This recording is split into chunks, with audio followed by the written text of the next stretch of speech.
it me? I think it's me. Sorry about that. So yeah, I studied Blighty.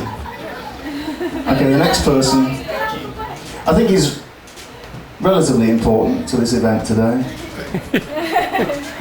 But I'd just like to give you a little bit of a mention about Steve's past.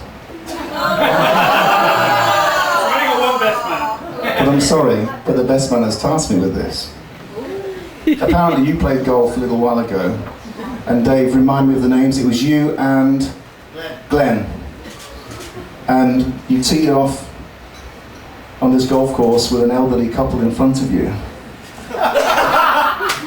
Days ago. Doesn't matter, it still happened, mate.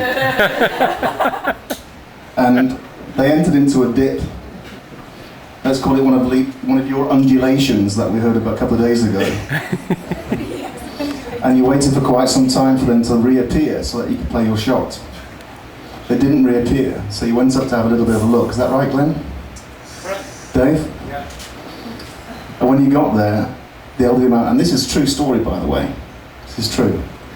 And the elderly man had collapsed on the floor, and Dave went up to him and started to try and resuscitate him, try and set it after that 6 Heinekens. And whilst Dave had his tongue down this guy's throat. Not the first time. But yeah, one in there already, haven't I? I hope we played through. And whilst Dave was busy with this elderly gentleman, Steve, in his capacity as a financier, decided to negotiate with his wife, soon to be widow, for a bag of second-hand clubs. Tell me it's not true, mate. Oh yeah. Doesn't matter anymore. Doesn't matter anymore. I thought that was Eamon that did that anyway. I thought it was the lawyer over there in the corner that was negotiating. He was I'm going to ask 2 people whether that's true or not. Glenn, is that true? That's more or less true. More or less. Never tell a lie. He's got to be the lawyer. Dave, is that true? That's true. There we go. That's better. So I'd like to introduce you, ladies and gentlemen, to the groom from today. With the new clubs. My future brother-in-law, my current brother-in-law, my new brother-in-law. Oh, we didn't sign another. You said future, mate, because I've not accepted you yet. Because if your speech is crap, you're out of the door, mate. I have full faith in you. I introduce Stephen Johnson Stott. Everybody.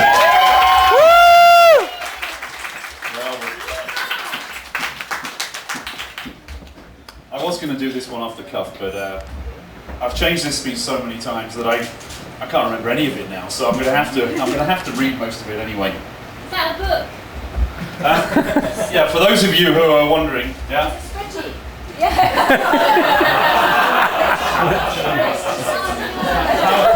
How many pages are there? Diane, I think 29 minutes. You must be out of your mind. There's so many people to thank that's why I had to write it all down. Obviously, first of all, I want to thank Brian for his very insightful speech. In fact, I was going to say insightful, but I hoped he was going to tell some more embarrassing tales of Lisa, but he held off as much as he could. But thank you very much for that. While I'm on the topic, thank you very much for Brian and Pauline for hosting the barbecue yesterday. I think everyone will agree. I think you'll all agree it was an excellent event overall and was made only better by the weather. We've been absolutely blessed by the weather in the last 3 days, and I'm very glad that everyone's seen Whistler at its best. The next person I have to thank is the one bending over right in front of me here. I have to thank Jorn for the photography. I have to thank Jorn for the photography for his efforts for today. And he's a naughty boy. I've nearly leaned on the cake once tonight. I have to particularly commend him for his performance on Tuesday when we were doing the hike. The short, flat hike that Lisa said everyone would be quite happy with turned into a 3-hour undulating, I think was the word, undulating marathon. Anyway, Most of you probably don't know, Jorn started that hike about 45 minutes after us and ran to catch up, except he was carrying 100 pounds of camera equipment on his back. 70. Was it more? 70. 70? I had to increase. 100 sounds much more better than 70. So thank you, Jorn, for everything you've done. We keep telling him that he's a really good friend of ours. Jorn and Jackie go back long ways, and we want him to enjoy the event as much, but he enjoys it when he's behind the camera. So I am and I do.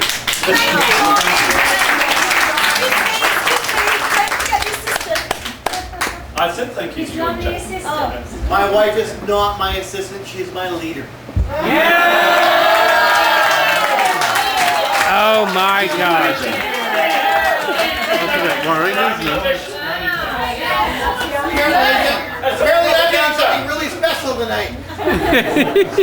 Long pause. I think it's on the promise. It's on the promise. You better Who's be. going for the long speak? All right, now for the meat of it here.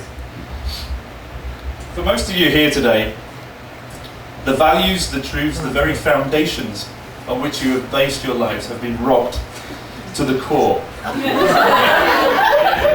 Many of you are here as unbelievers, or certainly were unbelievers. You had to see the signing for yourselves. You had to hear those wedding vows. What happened, you're asking? What meaning is there to life when someone so reliable, so true to his word, with such an unshakable belief system, crumbles so completely as to render all his previous statements on the subject of monogamy and marriage to be a tissue of lies and self-deceit? Well, have you met Lisa? Do you not understand? Yay! When I mentioned on the few occasions that anyone could get me to talk about the subject that I would never get married, never be happy with one woman in my life for the rest of my life, on and on and on and on. The unspoken part of that was that I would never get married unless somebody came along who was not only pig-headed and stubborn enough to put up with me, but also truly amazing in every other way. Intelligent, athletic, multi-talented, empathetic, kind, thoughtful,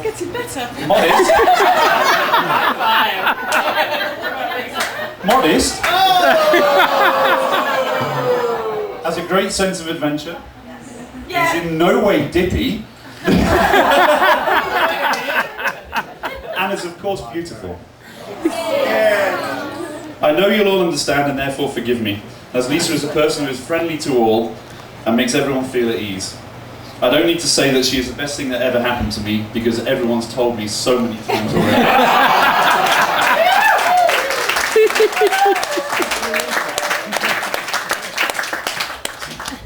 As you've already seen in the last week, and in fact on many occasions, she is a natural organiser.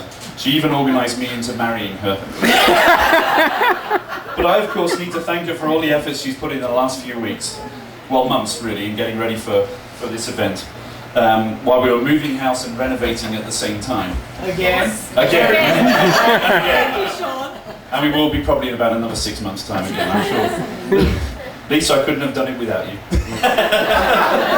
That's true. Cake. What's your cake? Lisa is a true whistler girl, and she looks great doing it. She is just as much home in a mountain bike full body armour as she is a cocktail dress. She is definitely both mud and moe. She bikes like a demon and skis like an angel. Yes, too true. She is my black diamond girl in the rough backcountry. She kayak, scuba dives, treks, snowboards, and as we've heard, fishes, and does them all well. She is both deep powder and high society. She is very happy to rough it camping for 2 nights as long as she is in 5-star luxury for the third night drinking champagne. All in all, she is a perfect partner for me, and I hope we have many, many years to do all the activities we love to do together. Lisa, I love you, and I'm overjoyed, overwhelmed, and happy as a dog with 2 bones. A dog with 2 bones. I think the man needs a kiss. I know, I was going to just come and do that, but I can't get my legs uncrossed. Makes it first.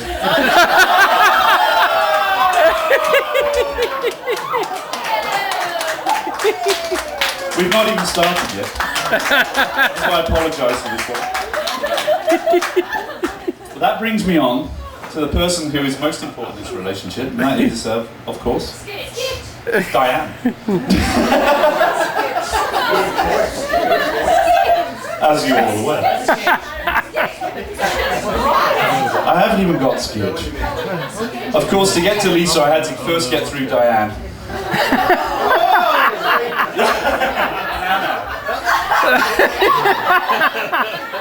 Diane and I had many discussions on the subject about relationships, about morals, and my attitude towards both. Little did I know, I was opening up completely honestly, and she was vetting me all the time. Given that how I passed, I have no idea. But pass I did. She would tell me time and time again that I was single after all those long, boring, dull, celibate years because I hadn't found the right woman yet. Silhouette. Celibate. Many, many years of dark celibacy. So Diane, what words do I hear most often from you? And I'm sure you'd like to tell me again. Can I say it? Now it's Diane. I told you so. Diane, of course, is maid of honour tonight, and although I have been informed that if the attendant is married or a mature woman, the term is matron of honour. Matron of honour is more often used, and matron somehow sounds more fitting for Diane. Anyway, Lisa and Diane do have their ups and downs, and I tell you, it's no fun being in the middle of one of those, as David can attest to. Talk about a blood feud. However, more often than not, they are best friends and giggle constantly when they are together. Usually brought on by a dumb comment by one of them or the other. Or a dog hanging on. They have a very special relationship, but have to be reminded about it every now and again. The expression "love me, love my sister" in this case is more like "marry me, marry my sister." David found this out many years ago and has suffered from having 4 women in his life ever since. Well, I've agreed to share your burden. Something we'll have to discuss over many cigars and whiskies. Diane has been here for about 10 days now, and I'm truly thankful for all the support that she's given Lisa in that time. Diane, you're the best sister-in-law I could ask for. I would like you to join me in making a toast to Diane now, and we have a little present for her. To Diane.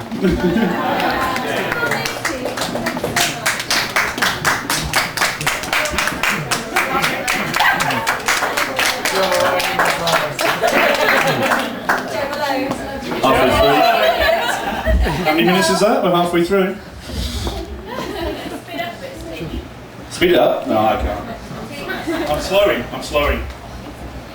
Now, a lot of you have travelled a long way for today, and we're truly thankful. When we were first planning this wedding, we were going to have it possibly in Europe, maybe in Portugal, maybe in the UK. We decided to be a bit more selfish and have it in Whistler and try and drag over as many of you as possible to see the wonderful place that we live in. The weather has been very, very good to us, so I hope you've all enjoyed your time hugely here.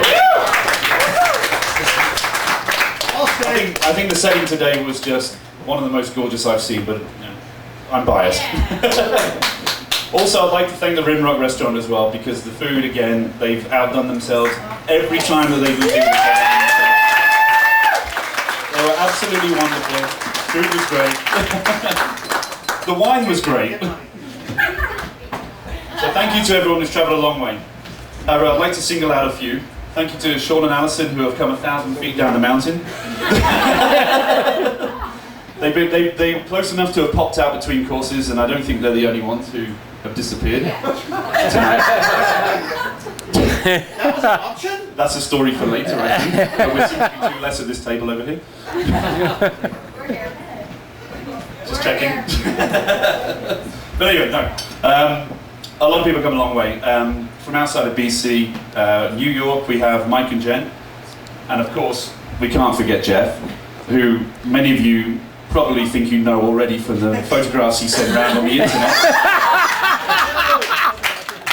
If anybody would like him to stand up here and model, then Yes, the legs.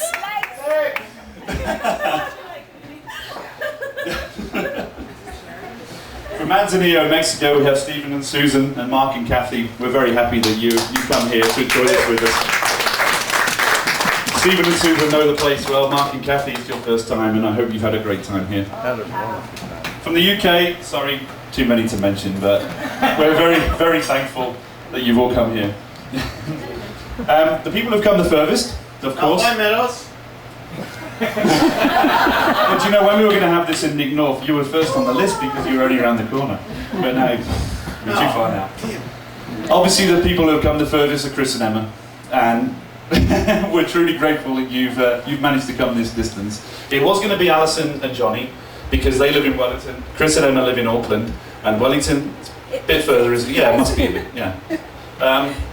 Alison and Johnny couldn't come because Alison is, 28? 28 weeks pregnant, and they wouldn't insure her to fly. And also the airline said that she'd have to take 3 seats. She's so huge now. And she'd have to take something for the gas as well. But I'm going to do a quick toast to Alison and Johnny and their pregnancy. For those who know them, if you don't know them, they're a great couple. Ali and Johnny. Apparently she's not toasting you. Oh, where are we now? Oh, I'm on the 3rd page now. I've lost it now. That brings me actually to mentioning absent friends, which I'm going to do very, very quickly. I'm just going to mention a number of people who have sent us some great messages. Couldn't be here tonight because we had it in Canada. So if I forget anybody, you can shout them out. But there's Ty and Sarah, Caroline and Ben, Ian and Vicky, Howard and Antonia, Kay, Holly and Ian, Vincent, Mel, Linda. Anyone else? Linda. Amanda. Of course, Amanda. Louise. Yeah. Tina. Jaden. Freya. All the others. Thank you very much for those people, for their kind words that they sent, even though they're not here. Anyway, today is a very, very important occasion for somebody else here. It's Peter's 70th birthday today. Yay! Where is he? Peter? Where are you? Come here. Come on up. We have a little surprise for you. A little surprise. Happy birthday To you. Happy birthday to you. Happy birthday, dear Peter. Happy birthday to you.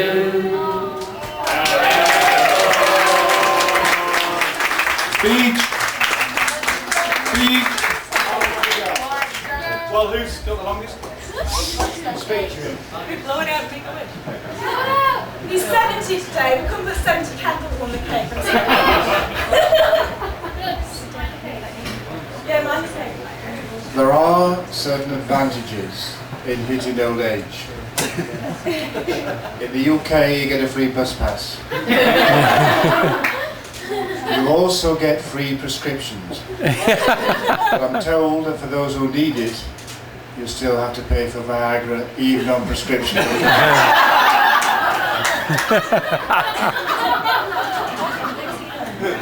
But it does have disadvantages. You forget. But Jack and Lorna, thank you very much for this. There is a story about a couple who went to the doctors of age, and they said, "Give us a check over, doctor." Checked them over, said, "You look all right, anything wrong?" And the guy said, "Well, we do forget." He said, "Don't worry, write it down." So they remembered this, sitting at home one night, and she said, "I fancy strawberries." He said, "I'll get them, love." She said, "I fancy some sugar on the strawberries." He said, "Don't worry." She said, "I'll write it down." "Don't know. I fancy some cream. Strawberries, cream, sugar." She said, "I better write it down." "Don't worry, I'll get it." So he's out for 10 minutes, comes back with bacon and egg. She said, "You fool, I told you to write it down, you forgot the sausage."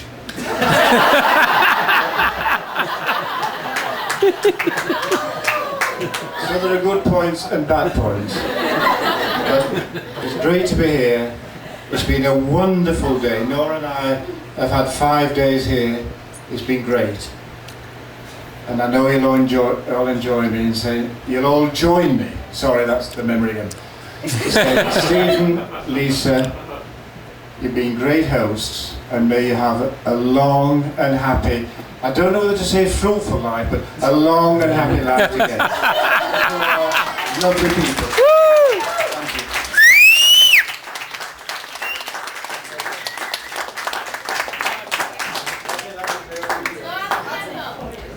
Thank you, Peter. Make a wish. Make a wish. Nora, I'm making this wish.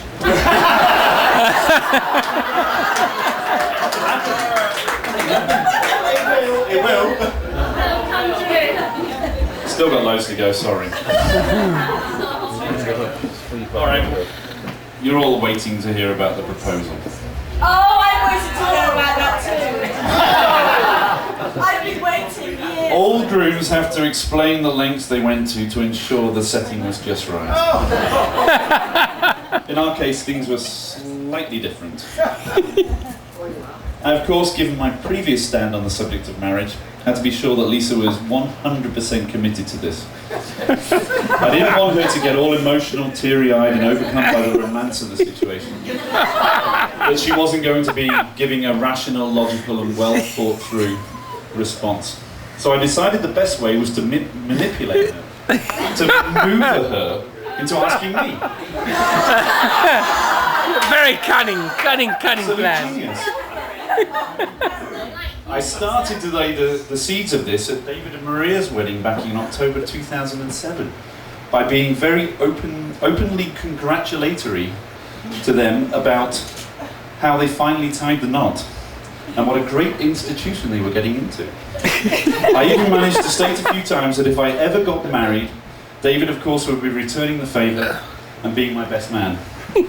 I knew that next year, 2008 was a leap year, and so over the next few months I managed to mention on a number of occasions this fact to Lisa, that this was the one time that women can traditionally ask a man to marry them.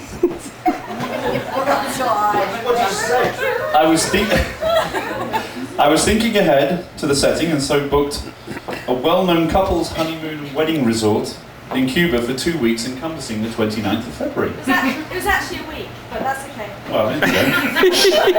What did you name again? Felt like 2 weeks.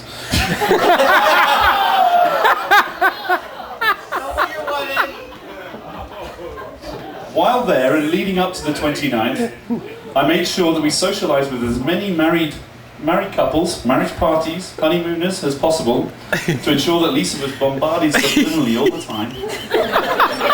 Then of course the 29th arrived, and I again, making sure that Lisa thought it was her idea, managed to manipulate her again into suggesting that we take a couple of drinks down to the beach and watch the sunset. And you all thought I didn't have a romantic bone in my body.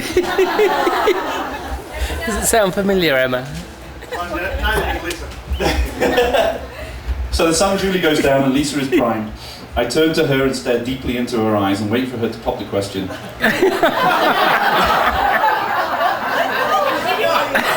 5 minutes later and my eyes are watering. And I'm thinking I've done everything right here, so why isn't it happening? But it seems that she just needed a bit of time to get the courage up. Even after everything I'd done, yeah. Now I couldn't say yes straight away. That would just give the game away, wouldn't it? So 4 hours later, after some great acting on my part, on the deeply thinking front, and we're talking Joey from Friends, great acting, thinking front, I finally agreed that it was a great idea, and why didn't I think of it before now? Anyway, I couldn't let a speech go by without mentioning my parents. I know that it's a cliche to say that I wouldn't be where I am today without the support and sacrifices my parents made, but it doesn't make it any less true. Those of you know them who know them will know that they are the most decent, friendliest, and generous individuals. They're always thinking of others, always willing to lend a hand to friends? Whatever a friender is. Friends and strangers alike. Always willing to talk to strangers in the case of my father. In fact, a bit of advice, it's not being rude to feign an illness or a choking incident to get out of talking to my father. Anytime you want. My thanks go out to you. You have raised a great son.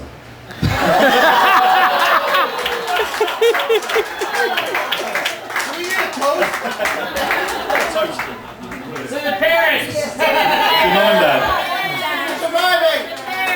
It's all their fault. Coming to an end. So what can I say about my best man? He's got the opportunity now to repay the kind and flattering speech that I made at his wedding a couple of years ago.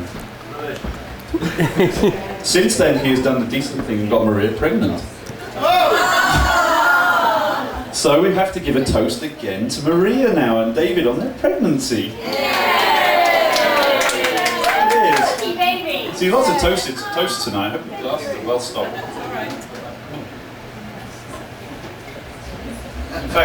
In fact, with Maria and Alison and Johnny, there must be an instruction manual that comes with a marriage license, but I haven't found it yet. David's been a great friend for over 20 years, as have many of you here. In fact, we've got, I don't know, 7, 8 people from university here, and probably 4 or 5 missing friends who should be here. We've got a lot of history together, unfortunately. I think you'll agree that he's been carrying out his best man's duties impeccably, particularly the golf yesterday, which was a big hit, which David did a lot of organising for. Anyway, without further ado, I'm going to hand over to him and get off here, because I think I've taken up far too much time now. Martin? Well done, Steve. Good stuff. Good luck, mate, you're going to need it. My God, you are. But since I've done a joke about my dad, and one about Steve, which I was fed with earlier on, do you think I should do one about Dave, the best man? Yes! But do you want to hear about a true story? A true story about Dave and Maria? Yeah. The night where Dave proposed to Maria. Oh, yeah. Do you remember this, Maria? They were driving along an English country road in the pouring rain, amidst fields, farms, and they came to the point where Maria was, in female traditional fashion, had completely got them lost. The days prior to sat-nav, days prior to TomTom, Garmin's, B&W sat-navs, there was Maria, and there was a lost cause. So, driving up the street, Dave said, I've had enough of this, we're going the wrong way. We'll have to reverse into this field, and we'll have to turn around and go the other way. Turning around to the field, they backed in, and Dave couldn't get his Ford Cortina Mark II out the gate. And the wheels are spinning round, like, could he not get out? And Dave, in his nice, beautiful suit and tie that was wearing that night, it's not got tonight on, of course. And Maria, in a beautiful white gown, expecting the inevitable. And Dave says, you're going to have to push me out. I'm not going to trust you behind the wheel. So he says, get out. And Maria, being as lovely a person as she is, and a wonderful wife-to-be, she says, no problem, Dave, I'll get out of the car. She got out the back of the car and she was pushing Ross. Dave was revving the engine, push love, vroom, vroom. And the car was going forward and back, and all the time Maria's getting plastered in mud, head to toe, covered in mud. Don't believe her if she says it's not true. She's getting covered in mud, and she went across the driver's door. Of course, we drive on the left-hand side of the road in the UK, which is obviously the right side of the road to drive on, if you're a Canadian. Or American, for that matter. And Dave just winds down the window a bit in his Ford Cortina. Yes, love, what can I do for you? You're not pushing hard enough. And she says, go push it. Get out the back and push the car harder, love. We need to get there. Oh, it's important, it's important. So he goes around the back and Dave's revving the car, vroom, vroom, vroom, vroom. And it just launches forward, something's going to go out. And then suddenly Maria goes, flap, into the floor, covered in mud, head to toe. Beautiful white gown. So Dave, she goes round to the window and she says to Dave, God, darling, this is terrible. Now you're wondering why I'm doing my shoelaces, aren't you? Yes. So Dave says, you're going to have to go to the farmhouse, the light in the distance, and you're going to go and have to ask the local farmer if he'll help us out. And she's like, oh, no, God, she's like, stop complaining, love. It's important. Take your top off, take your gown off. She's like, I'm wearing nothing underneath, I'm naked underneath. She's like, take your clothes off, and take my shoes. And you put one in. You put one in. And you go to the farm, obviously, makeshift bikini, and you went down the field, and you went and asked the farmer to help us out. And she said, okay, I'll do that. She just takes the gown off, pouring rain, covered in mud, walks down to the farm, gets to the door. You've no idea what's going to happen here, do you? Now do I. The door, and she's thinking, I can't knock on the door. You can't do that. Oh, she's on it. She gets the shoes. Like this. And she knocks on the door. And the father comes to the door. He says, "What can I help you?" She says, "I'm sorry, I'm stuck in the mud. Can we borrow your tractor to pull my husband out?" You're not looking, are you? You're not looking.